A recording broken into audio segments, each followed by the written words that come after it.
Okay, so we're back for the second part, the last part. I have done 17 rows. I still have one more row left to go. This is what it looks like. This is what I wanted to show you about the importance of counting your stitches, doing that chain one at the end to bring you up to the next level. It's going to give you this nice, smooth, straight edges. It doesn't, it's completely rectangular. It's not, I can't say square because it's a little longer than it is high. Um, but it gives you those nice straight edges. It's not smaller at the top or wider at the top. Um, you've got the same row count, you've got the same stitch count, and that's what gives you that nice finished look. Um, I do have one more row to go. If you've already done those 18 rows, that's great. I'm proud of you. I thought I would finish the last row on here so I could show you a little bit more. You know, if you need just a little more help on that, there's a little bit more in here.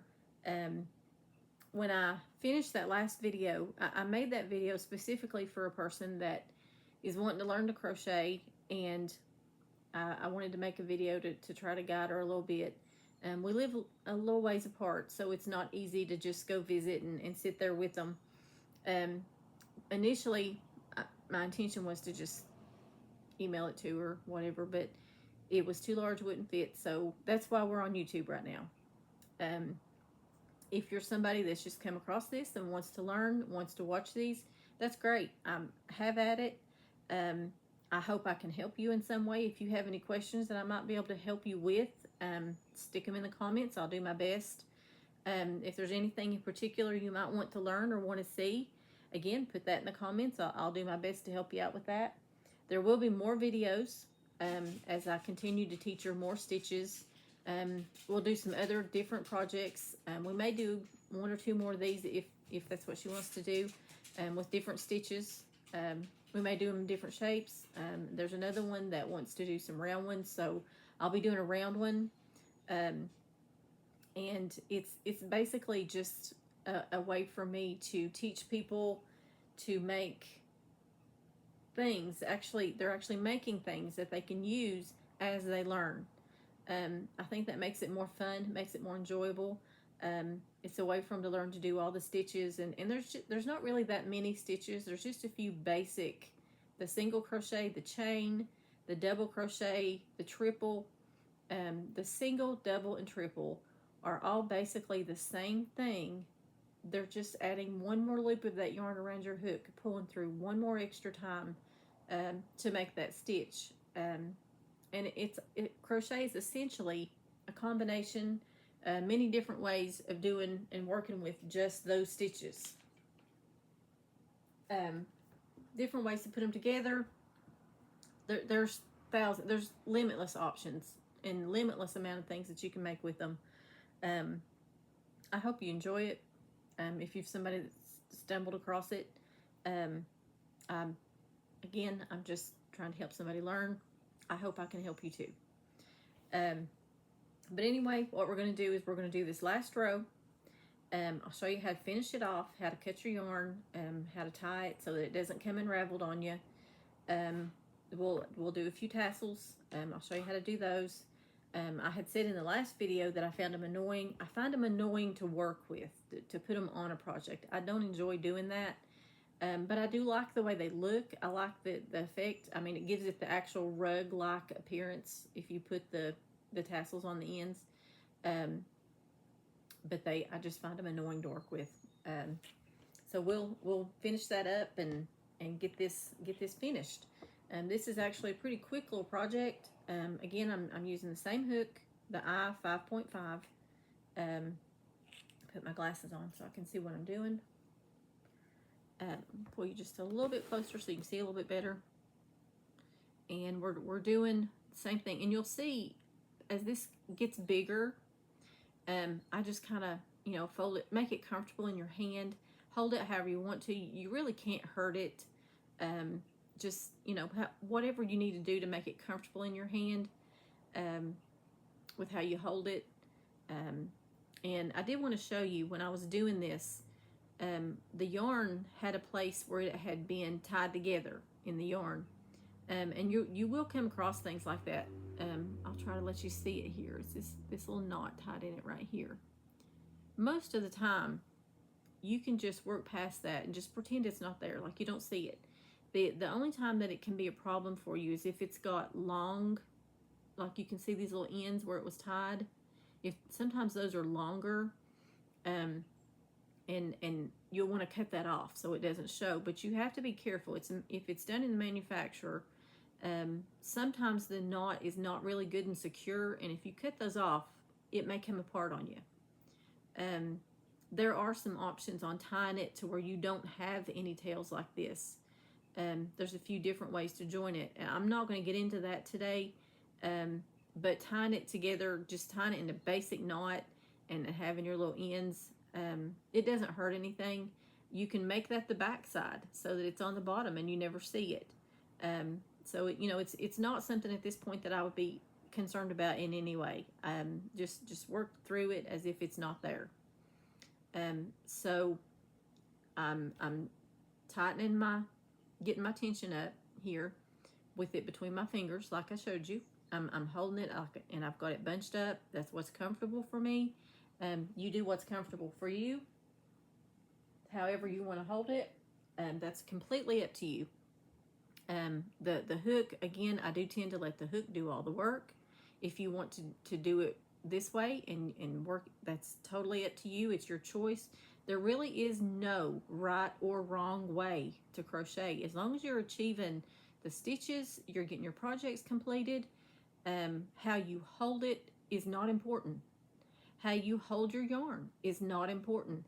Whether you loop it around your fingers like I was showing you earlier, some people like to do that for the tension. They do it like this. And there's nothing wrong with that. If that's how you've been taught, if that's how you've learned, that's fine. Some people hold their hooks different ways. Some people hold it this way. It's just whatever's comfortable, whatever works for you. I don't want you to try to do it the way I'm doing it just because you think that's the right way. So I'm by no means am I trying to say that. This is just what is comfortable for me. I taught myself to crochet when I was 10 years old. That being said, I did say in the last video that I've crocheted 40 plus years, so that tells a little bit of how old I am. But we're just going to get started and finish this last row. So I'm going to show you again. You can see like the little V shape here. I described that earlier as like a circle-ish shape, and that's really not accurate. It's more like a V. That is a stitch. Those two sides together, that's one stitch. And when you're going through here, you're going to go through both sides, and that picks up the whole stitch. So this right here, up here against the chain, right underneath it, or against the hook, sorry, that is the chain that I did at the end to raise me up to the next level. Right below that, right here, that's your first stitch. That's where you'll begin. So you'll insert your hook into both sides, in both those little loops, and that's your first stitch that you're in. So we're going to get started again. I'm getting my yarn and my hook in place and getting the tension in there that I want. Now, as I did that, I'm looking at this and I'm noticing that I've got a little piece of yarn right there that shouldn't be there. Do you see that? That little tiny piece right there. Sorry, let me see if I can fix this so you can see it. It's right there beside the yarn. See if I can separate it off. It shouldn't be there. It's a little piece, and what's happened is when I put my hook in there, I split that yarn. I didn't go through the loop very well, and I split it. So I'm going to go back so it doesn't cause a problem with the yarn later, and I'm going to pick that, go back through there, or you can just take it out, reshape your loop, and just go back through the center of it and start again so that you don't get those little splits in your yarn. When you first, if something like that happens and you first see it, it may or may not cause a problem for you. But when I do catch it, I do try to go back and fix that because it can cause little puckered places.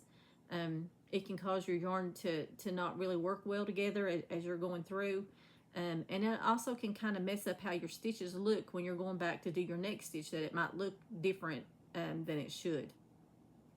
So again, we're going to go back into, we'll just start that again, this right below the hook, right here. That's the chain that I did. Down here below it, in this little V, that's my first stitch that I'm going to go into. So I'm going to go into that first stitch, wrap my yarn, and pull it through that stitch, leaving me with 2. Wrap it and pull it through both of them. That's the first stitch completed. So move my hook over there. I'll mark that first stitch. Doesn't really matter a lot on this last row, but it's good to stay in the habit of doing it. That way, again, like I said earlier, if you're struggling to recognize your stitches, it makes it so that you don't really have to count them. As long as you're careful about not putting too many in one stitch or skipping a stitch. So let's go ahead and finish this row. We'll go in the next one, pull it up, and go through there. I'm going to work through this last row fairly quickly. I feel like you're at a point now that you're able to recognize it. You notice that one was just a little bit tight. Evidently, when I did that last row, I did those stitches just a little snug. So I had to push it through there, and I just kind of moved the yarn, the hook back and forth through the yarn to just loosen it up just a little bit. So we'll finish those stitches. Now, I want to show you what I did. We'll see if I can show you the difference here. When I did that stitch, semi on purpose, you can see that this one's bigger than this one, than these are. It's a little bit too big. And that is something that it can cause problems. Not always, but it can. So my fix for that is just pull that stitch back out. Just take it back to the last one. And see, my loop is bigger than it should be. It's too big, it's too loose. So I need that to be a little snugger. Just pull it back down. Go back and do that stitch again. And that's okay. That's just one stitch that you had to pull out. I've done projects, very large blanket, large projects that I have found a mistake that I made way down in here and had to pull out rows all the way down to fix it. That being said, that mistake that's in there, I've already worked past it. It didn't affect how the project was coming out, but for me, I knew that mistake was there, so I had to go back and fix it. Nobody else was probably ever going to look at that project and recognize that I'd made a mistake right there, but I did. So if you're kind of a perfectionist or hard on yourself like that, and you have to do things like that, that's okay. It's okay to go back, and sometimes other things will cause you to change your mind. Maybe you want to do it in a different color. There's lots of reasons to go back and pull it out and start again. But if you find a mistake down here, I just want to encourage you, don't feel like you have to go back and fix that. It's not that important. As long as everything's coming out even, as long as you got your even ends, your stitch count across is the way it should be, then you're okay. You're good to go. At some point, not in this video, but another one, I'll do just a basic piece like this, and I'll make some mistakes in it and show you how they look, and I will also show you how to fix them without having to go back and take it apart. So we'll get to that on another video. But I'm just going to finish this up. Try not to go too fast so that you can kind of, maybe it'll help you just a little bit more if you're needing just a little bit more help with that. Like I said, I'm going through both loops, pulling through one time, pulling it up. Sorry, I almost did a different stitch there. Out of habit.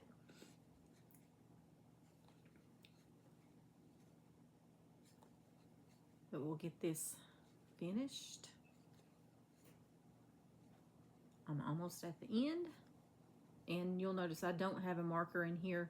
I guess I've been doing it so long, I recognize it by sight. I don't really mark this end, but you're gonna have a marker in this last one so that you'll know that's the last one.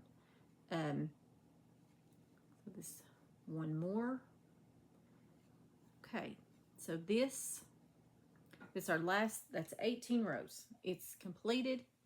This is what it should look like.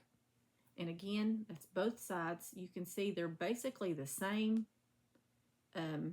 There is no right or wrong side. The only thing that might help you, like I described earlier, is this little knot that I had. It's very tiny. You can barely see it. It's not something I would even give any concern to. It would not affect which side was the top or bottom for me. But if it bothers you, if it's something that's got maybe long tails on it, and you can make that side the bottom, just, you know, lay it down like this so you don't even see it. So let's go ahead and finish this off. So I'm going to pull my yarn back snug and get my scissors. I'm going to pull up a tail. Considering I'm going to have tassels, I'm not going to be real concerned with how long this tail is. I'm going to cut it around 4 inches, which is about what I do those tassels. So it'll just blend into them. So this is how we're going to finish it off. We'll pick it up as if you're going to do a chain, and that's basically what you're going to do. But you just pick it up and pull it through there. Pull all the way through and pull it snug. Pull it really good and snug. Hold it at the bottom with your fingernails or whatever, and pull it down good and snug. And then what I do to keep it secure is I like to do another slip knot over top of it. Some people don't do that, and they don't have any problems with it unraveling, but I just like that little bit of added security. So I've got that little loop that I made, and this is the knot that I just created. And what I'm going to do is I'm going to grab that with my fingernails, and I'm going to hold the knot. And I'm going to pull that loop tight around that knot so it's right on top of it, and pull it good and tight. Now as you're pulling it, don't just pull it and hold down here. Hold the knot so that you're not pulling on your stitches, and just get it. And that, I don't think that will ever come out. You'd really have to pick at that to get it loose. So that's our completed little rug basically, minus the tassels. So I'm going to take this marker out. We don't need it anymore, and lay it here. And I'll start working on a couple of tassels for you, and I'll show you how I do them. Some people will pull up a piece, and if it's your choice, that's fine.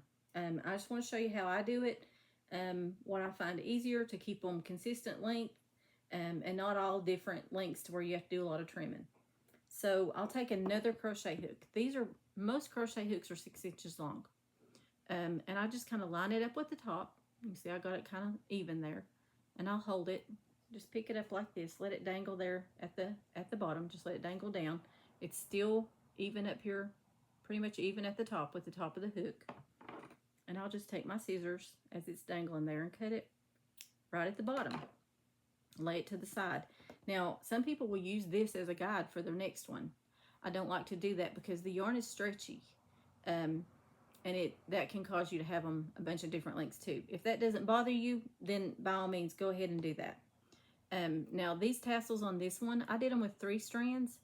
And I think with this one, I'm just going to do 2 strands because I don't want it to be as thick. And again, that's something that's totally up to you. It depends on the look you're going for. Just whatever you want. So for me, on this one, it's going to be 2 strands. If I don't like that, then I'll just take it off and add another strand to it, or we'll just see how it goes. So this is how I decide. You can see these little rounded, almost like a picot on the edge. That's where your chain 1s are. That was at the end. That's where they are now. And that's kind of what you're going to use as a guide to the end of your rows on where to put your tassels. I typically, when I put a tassel on, I want to go through at least 2 strands. I want it to have a good portion of it. I don't want to go through just one strand of the yarn because that's going to make it loose and it might hang funny.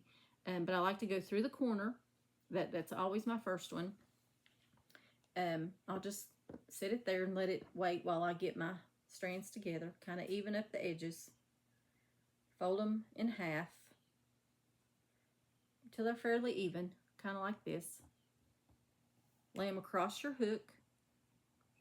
Pull it kind of snug, and then pull it through your little hole. And you might have to play with that a little bit to get it through there. Pull it down until you've got a loop here. And then you've got your tails up here. Just grab them. Try to keep them.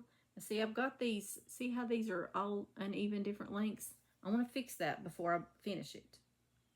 I want to try to have all 4 of them about the same length so I don't have to play with it later or cut them off if I don't have to. Again, that's some of the stuff I find annoying.